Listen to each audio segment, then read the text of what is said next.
Malayalam cinema में महिलाओं से गलत व्यवहार को लेकर शुरू हुआ विवाद अब राजनीति के मैदान तक पहुंच चुका है।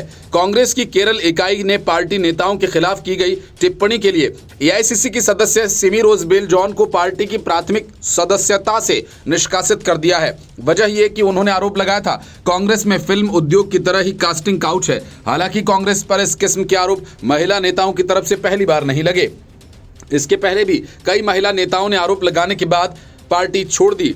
सिमी रोजबेल जॉन ने दावा किया था कि महिलाओं का शोषण सभी क्षेत्रों में किया जा रहा है, यहां तक कि वर्क प्लेसेस पर और राजनीति में भी।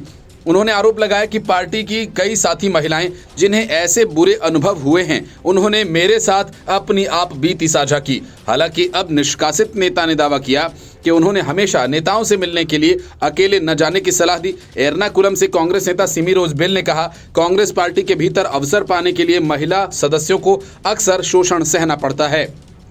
इस दौरान रोजबेल ने विपक्षी नेता वीडी सतीशन सहित कई कांग्रेस नेताओं के खिलाफ यौन उत्पीड़न के आरोप भी लगाए, जिसमें उन्होंने कहा कि केवल पुरुष नेताओं को प्रभावित करके ही महिलाएं महत्वपूर्ण पदों पर पहुंच सकती हैं। अक्सर प्रतिभा और अनुभव की जरूरतों को दरकिनार कर दिया जाता है।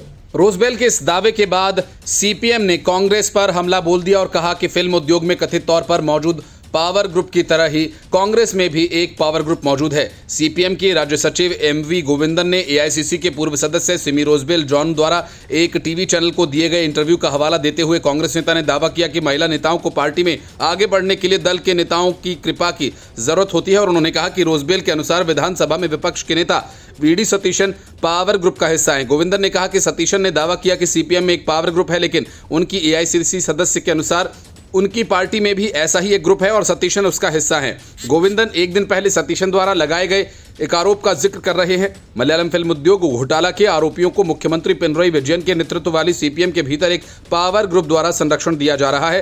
केरल प्रदेश कांग्रेस समिति यानी केपीसीसी ने सिमी रोजबेल जॉन को निष्कासित करते हुए उनके आरोपों का उद्देश्य कांग्रेस आंदोलन में लाखों महिला नेताओं और कार्यकर्ताओं को मानसिक रूप से परेशान करना बताया और बदनाम करना था, जो कथित तौर पर राजनीतिक विरोधियों के साथ मिलीभगत थी। अपने निष्कासन पर प्रतिक्रिया व्यक्त करते हुए सिमी रोजबेल जॉन ने कहा कि हाल ही में पार्टी के लिए लंबे समय से काम करने वाले एक व्यक्ति को निष्कासित कर दिया गया। इसका कारण यह था कि उसके शख्स ने सीपीआईएम के साथ साजिश रची थी, लेकिन कोई सबूत नहीं मिला। अगर उनके पास है तो उन्हें इसे सार्वजनिक करना चाहिए। महिला कांग्रेस की प्रदेश अध्यक्ष लतिका सुभाष ने मुझसे अपना दर्द बांटा था, जिसके बाद उन्हें भी निष्कासित कर दिया गया। आप कारण का अंदाजा भी लगा सकते हैं।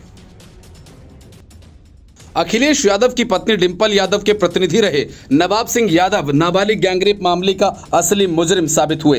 कन्नौज नाबालिग गैंगरेप मामले में नवाब सिंह यादव का नाम नाबालिग रेप पीड़िता के साथ डीएनए सैंपल से मैच हो गया। सैंपल मैच होते ही अखिलेश यादव और समाजवादी पार्टी के दावे की हवा निकल गई, जिसमें यह कहा जाता रहा कि समाजवादी पार्टी के नेताओं के खिलाफ जानबूझकर फर्जी मामले दर्ज किए जा रहे हैं। पुलिस अधीक्षक अमित कुमार आनंद ने बताया कि डीएनए जांच की रिपोर्ट पुलिस के पास आ गई है। कन्नौज रेप कांड में पीड़िता किशोरी के साथ रेप किया गया था, यह बात पूरी तरह से स्पष्ट हो चुकी है। एफएसएल से आई डीएनए रिपोर्ट में सपा के पूर्व ब्लॉक प्रमुख नवाब सिंह यादव और किशोरी से उसका सैंपल मैच हो गया है। अब इस पूरे मामले में नवाब की मुश्किलें बढ़ गई हैं। विगत 12 अगस्त को शहर के नसरापुर स्थित डिग्री कॉलेज से किशोरी की शिकायत पर पहुंची पुलिस ने नवाब सिंह यादव को आपत्तिजनक हालत में पकड़ा था।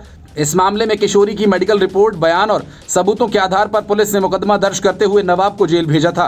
मामले में पुलिस ने साक्ष्य संकलन को और मजबूत करने के लिए कोर्ट से डीएनए जांच कराए जाने की अनुमति मांगी थी। कोर्ट की अनुमति और नवाब सिंह की सहमति से 18 अगस्त को मेडिकल टीम ने जेल से नवाब का डीएनए सैंपल लिया था। साथ ही किशोरी के सैंपल की भी जांच को एफएसएल आगरा भेजा गया था। डीएनए रिपोर्ट आने से यह स्पष्ट हो गया कि किशोरी के साथ सपा नेता ने ही रेप किया था। एसपी अमित कुमार आनंद ने बताया कि एफएसएल से डीएनए रिपोर्ट आई है, जिसमें सैंपल मैच हुए हैं। अब रिपोर्ट से भी इस मामले की पुष्टि की गई। पुलिस के पास अब वैज्ञानिक तरीके से भी साक्ष्य हैं। इस मामले में किशोरी को नवाब सिंह यादव के पास ले जाने में उसकी बुआ की संलिप्तता सामने आई थी। मामले में किशोरी के बयान और उसके माता पिता के आरोपों के आधार पर बुआ को सह आरोपी बनाया गया था। वारदात के दूसरे दिन ही मामले में साजिश का आरोप लगा। बुआ गायब हो गई थी। पुलिस ने जाल बिछाकर बुआ को तिरवा क्षेत्र से गिरफ्तार कर लिया। पुलिस ने बुआ से पूछताछ की, जिसमें उसने कई राज उगले थे। पुलिस की पूछताछ में बुआ ने बताया कि उसके नवाब सिंह यादव के साथ कई साल से संबंध थे। वारदात के दूसरे दिन जब पुलिस किशोरी को मेडिकल के लिए जिला अस्पताल ले गई थी, तब बुआ को आरोपित नवाब सिंह यादव के भाई ने पैसे का प्रलोभन देकर लेकर बयान बदलने को कहा था। इसी के चलते बुआ ने मामले को साजिश बताते हुए कुछ लोगों के नाम लिए थे।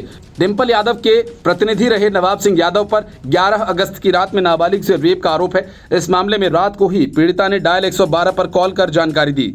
इसके बाद पुलिस ने नवाब सिंह यादव को गिरफ्तार कर लिया और आरोप है कि बुआ के साथ डिग्री कॉलेज में नौकरी मांगने पहुंची किशोरी के साथ सपा नेता ने दुष्कर्म किया। सपा नेता नवाब सिंह यादव पूर्व ब्लॉक प्रमुख हैं। डिंपल यादव का प्रतिनिधि रहने के साथ अखिलेश यादव के साथ वे बेहद करीबी भी रहे। अखिलेश यादव ने 1999 में पहली बार अपना चुनाव कन्नौज से ही लड़ा था और इसके बाद नवाब का जुड़ाव अखिलेश से हो गया। 2006 में नवाब सिंह यादव को ब्लॉक प्रमुख पद पर चुना गया। 2007 में मायावती सीएम की कुर्सी पर काबिज हुई तो नवाब के खिलाफ कई केस दर्ज किए गए। 2012 में डिंपल यादव के सांसद चुने जाने के बाद नवाब सिंह यादव ने काफी अहम भूमिका निभाई थी।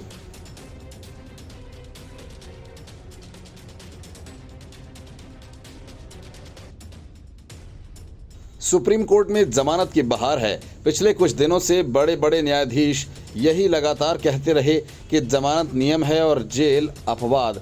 मतलब कि जमानत हासिल करना हर घोटालेबाज, भ्रष्टाचारी, औरतों को प्रताड़ित करने वाले और सड़क छाप लोगों का जन्मसिद्ध अधिकार है। इसलिए सबसे पहले शराब घोटाला मामले में रिश्वत की रकम वसूलने का काम करने वाले विजय नायर को जमानत मिल गई। कहा गया कि 2 साल से अधिक समय जेल में बिता चुका है और अधिकतम सज़ा 7 साल की हो सकती है, इसलिए जमानत दी जानी चाहिए। इसके बाद सुप्रीम कोर्ट ने सीएम हाउस में राज्यसभा सांसद स्वाति मालीवाल पर जानलेवा हमला करने वाले विभव कुमार को जमानत दे दी। कहा गया कि वे जेल में पिछले 100 दिनों से हैं, इसलिए कुछ शर्तों के आधार पर उसे कुछ समय के लिए आज़ाद भी किया गया। शर्तों में ये भी शामिल था कि वो सीएम हाउस में नहीं जाएगा। मतलब आम आदमी पार्टी के 2 कलपुर्जे जिन्हें जमानत मिल गई। लेकिन जब तक आइस की बात की खुशी आम आदमी पार्टी मना पाती, तब तक हाईकोर्ट ने अरविंद केजरीवाल, आतिशी मार्लेना और सुशील कुमार गुप्ता के खिलाफ एक बुरी खबर सुना दी। वजह भी है जो कि हाईकोर्ट के फैसले के बाद आम आदमी पार्टी में सन्नाटा पसर गया है। वजह भी 2 को जमानत मिल रही तो दूसरी तरफ अमानतुल्लाह खान को केजरीवाल के खिलाफ हाईकोर्ट ने मुकदमे पर रोक लगाने से इनकार कर दिया। सुशील कुमार गुप्ता जैसे नेताओं के खिलाफ मानहानि के मामले में कार्रवाई से इनकार कर दिया। बीजेपी नेता राजीव बब्बर द्वारा दाखिल मानहानि मामले को सीएम और अन्य नेताओं ने चुनौती दी थी। भारतीय जनता पार्टी के नेता राजीव बब्बर ने सीएम केजरीवाल, आतिशी, सुशील कुमार गुप्ता और मनोज कुमार के खिलाफ आपराधिक मानहानि का मुकदमा दायर किया था। बब्बर ने अदालत को बताया कि इन नेताओं ने दिसंबर 2018 में एक प्रेस कॉन्फ्रेंस की थी जिसमें उन्होंने आरोप लगाया था बीजेपी के निर्देश पर चुनाव आयोग ने दिल्ली की मतदाता सूची से बनिया, पूर्वांचली और मुस्लिम समुदाय के करीब 30 लाख मतदाताओं के नाम हटा दिए हैं। बब्बर ने कहा कि इस बयान ने मतदाता सूची से नाम हटाने के लिए बीजेपी को दोषी हटाकर उसकी प्राण प्रतिष्ठा को नुकसान पहुंचाया। मार्च 2019 में एक मजिस्ट्रेट ने मामले में सीएम केजरीवाल और अन्य को समन जारी किया, लेकिन ये नेता समन आदेश के खिलाफ सेशन कोर्ट का रुख किया। हालांकि सेशन कोर्ट ने समन को बरकरार रखा और इसके बाद आम आदमी पार्टी के नेताओं ने हाई कोर्ट का रुख किया, लेकिन हाई कोर्ट ने भी केजरीवाल और उनके सहयोगियों को राहत देने से इनकार कर दिया। अब इन सारे नेताओं के खिलाफ मानहानि मामले का मुकदमा चलेगा। Yogi Adityanath bulldozer, supreme court के सिर चढ़कर बोला। बुलडोजर कार्रवाई को लेकर सुप्रीम कोर्ट ने बाकायदा योगी सरकार के स्टैंड पर खुशी जताई। सुप्रीम कोर्ट की इन बातों को सुनकर विपक्षी दलों ने तगड़ा झटका खाया, क्योंकि वे योगी आदित्यनाथ की सरकार पर आरोप लगा रहे थे कि बुलडोजर की कार्रवाई एक समुदाय विशेष को टारगेट कर की जाती है। इस बात को लेकर यूपी में ही नहीं बल्कि पूरे देश में काफ़ी चर्चा हुई, लेकिन जब मामला सुप्रीम कोर्ट में पहुंचा तो बुलडोजर बाबा के एक्शन की तारीफ की गई। असल में सुप्रीम कोर्ट ने बुलडोजर एक्शन मामले पर सुनवाई करते हुए देश भर में बुलडोजर एक्शन को लेकर गाइडलाइंस बनाए जाने की बात कही। सुप्रीम कोर्ट ने कहा कि यदि कोई व्यक्ति केवल आरोपित है तो उसका घर आखिर कैसे गिराया जा सकता है। कोर्ट ने यह भी कहा कि वो अवैध इमारतों को किसी भी तरीके से नहीं बचाएंगे। सुप्रीम कोर्ट की जस्टिस केवी विश्वनाथन और जस्टिस बीआर गवई की बेंच ने देश भर में पुलिस प्रशासन के बुलडोजर एक्शन लेने पर सुनवाई की। सुप्रीम कोर्ट ने कहा कि किसी मुद्दे को देशव्यापी स्तर पर सुलझाए जाने की ज़रूरत है। कोर्ट ने कहा कि इस मुद्दे को देशव्यापी स्तर पर सुलझाए जाने की ज़रूरत है। कोर्ट ने कहा कि इस मामले में गाइडलाइन बनाया जाना ज़रूरी है। मामले की सुनवाई के दौरान कोर्ट ने सभी राज्यों से सुझाव मांगे जिन्हें इमारतें तोड़ने संबंधित नई गाइडलाइंस में सम्मिलित किया जा सकता है। हालांकि इस सुनवाई के दौरान सुप्रीम कोर्ट ने नाराजगी भी जताई। कोर्ट ने कहा कि किसी का घर सिर्फ इसी आधार पर कैसे गिराया जा सकता है कि वो किसी अपराध का आरोपित है। उसका घर तो तब भी नहीं तोड़ा जा सकता जब अपराध सिद्ध भी हो जाए। कोर्ट ने यह भी कहा कि हम अवैध इमारतों को किसी भी तरीके से नहीं बचाएंगे। सुप्रीम कोर्ट में सुनवाई के दौरान उत्तर प्रदेश ने भी अपना पक्ष रखा। उत्तर प्रदेश की तरफ से पेश सॉलिसिटर जनरल तुषार मेहता ने कहा कि किसी अचल संपत्ति को सिर्फ इसलिए ध्वस्त नहीं किया जा सकता क्योंकि आरोपित किसी अपराध में शामिल है। वो इसलिए तोड़ा जा रहा है या जा सकता है जब इमारत अवैध हो। उत्तर प्रदेश ने ये भी कहा कि वही इमारतें गिराई जाएंगी जो अवैध हैं और उन्हें तभी गिराया गया जब इनके मालिकों ने नोटिस का जवाब नहीं दिया। सुप्रीम कोर्ट ने इस मामले में उत्तर प्रदेश सरकार के स्टैंड की भी तारीफ की। कोर्ट ने कहा कि गाइडलाइन बनने तक बुलडोजर एक्शन पर नियंत्रण रखा जाए। सुप्रीम कोर्ट ने यह भी सुनवाई की, उन याचिकाओं के संबंध में सुनवाई की जिनमें कहा गया कि उनका घर सिर्फ इसलिए गिराया गया क्योंकि उसमें आरोपित रहता था। सुप्रीम कोर्ट में 5 याचिकाएं मध्य प्रदेश और राजस्थान में दायर की गई हैं। राजस्थान की याचिका में कहा गया कि उनका घर सिर्फ इसलिए गिराया गया क्योंकि उसमें रहने वाले किराएदार ने अपराध किया था।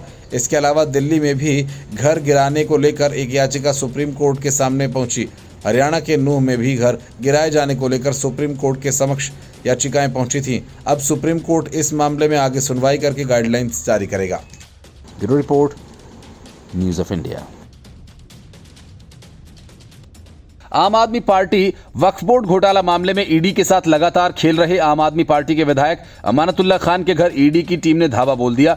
ईडी की टीम को देख पहले तो अमानतुल्लाह खान ने देरी तक दरवाजा ही नहीं खोला और खोला तो सियासत के सारे पैतरों के साथ, मतलब संजय सिंह से लेकर मनीष सिसोदिया तक सबको सूचना दे दी गई कि ईडी की टीम आ गई है, सब तैयार हो जाओ। इसलिए अमानतुल्लाह खान ने ईडी के सवालों का जवाब देने से पहले सोशल मीडिया प्लेटफॉर्म एक्स पर एक पोस्ट किया और कहा कि ईडी के अधिकारी उन्हें गिरफ्तार करने पहुंचे हैं और इसके बाद संजय सिंह ने जांच एजेंसी की रेड का वीडियो भी शेयर किया। प्रधानमंत्री नरेंद्र मोदी और ईडी की तानाशाही जारी है। ईडी के सूत्रों ने बताया कि जब जांच एजेंसी की टीम अमानतुल्लाह खान के घर पहुंची तो उन्होंने दरवाजा नहीं खोला। वक्फ बोर्ड मनी लॉन्ड्रिंग मामले की जांच को लेकर ईडी की टीम अमानतुल्लाह खान के यहां पहुंची थी और इस मामले में कई बार ईडी ने अमानतुल्लाह खान से पूछताछ की है।